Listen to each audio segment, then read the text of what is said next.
والآن مع كلمة الفنان الكبير محمد رياض رئيس المهرجان.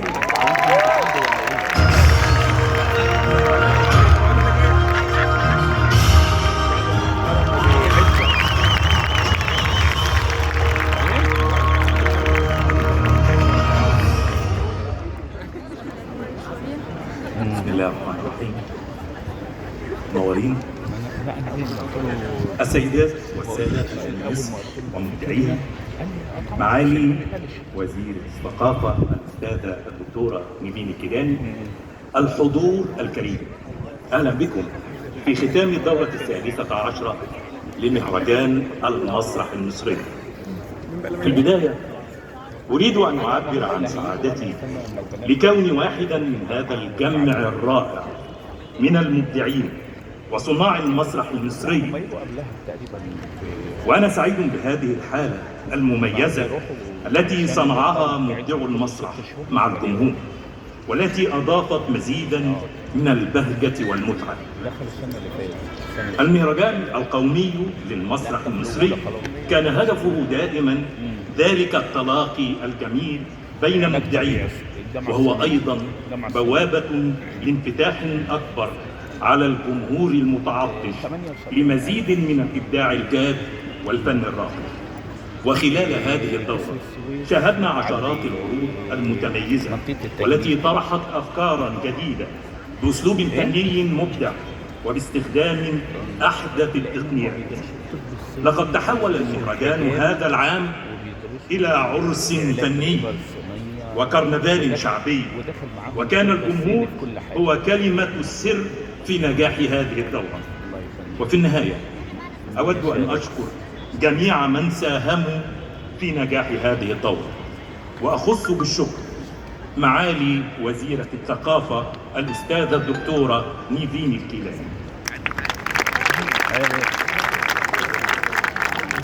كما أحب أن أشكر بشدة زملائي أعضاء اللجنة العليا للمهرجان،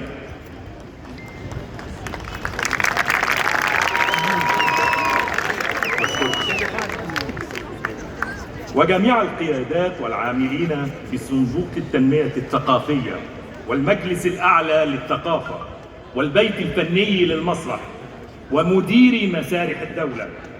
وأشكر دار الأوبرا المصرية وهيئة قصور الثقافة وقطاع الفنون الشعبية والاستعراضية. والشكر موصول للمركز القومي للمسرح والموسيقى والفنون،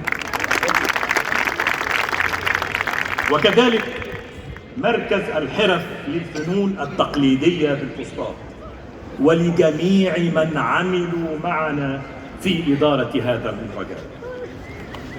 وأجدد شكري لمجموعة قنوات الحياة والشركة المتحدة للخدمات الإعلامية، آملين من المولى سبحانه وتعالى أن يظل المهرجان عيدا للمسرحيين، بل عيدا لكل المصريين.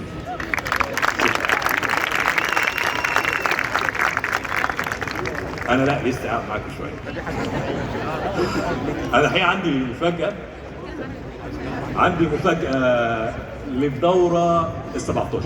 قول بقى. يعني تقريبا محدش يعرف، بس احنا حبينا في هذا الجمع الرائع الجميل مع فنانين مصر كلهم ان احنا نعلن عن الدورة ال17 بإذن الله.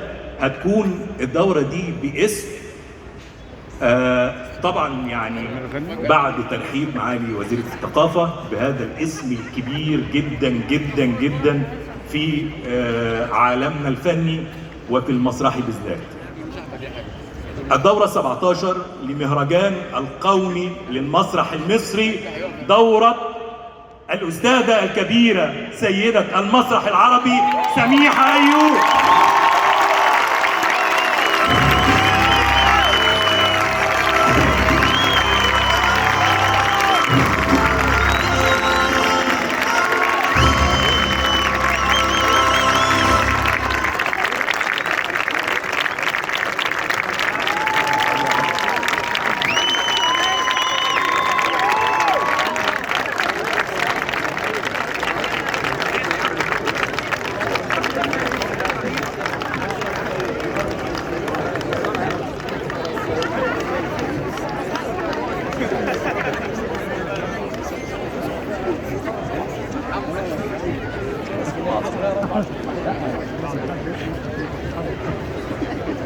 كل التحية والتقدير لعميدة المسرح الفنانة الكبيرة سميحة أيوب. مبروك الدورة القادمة إن شاء الله، دورة موفقة تحمل اسم رمز من رموز الفن في المسرح والسينما.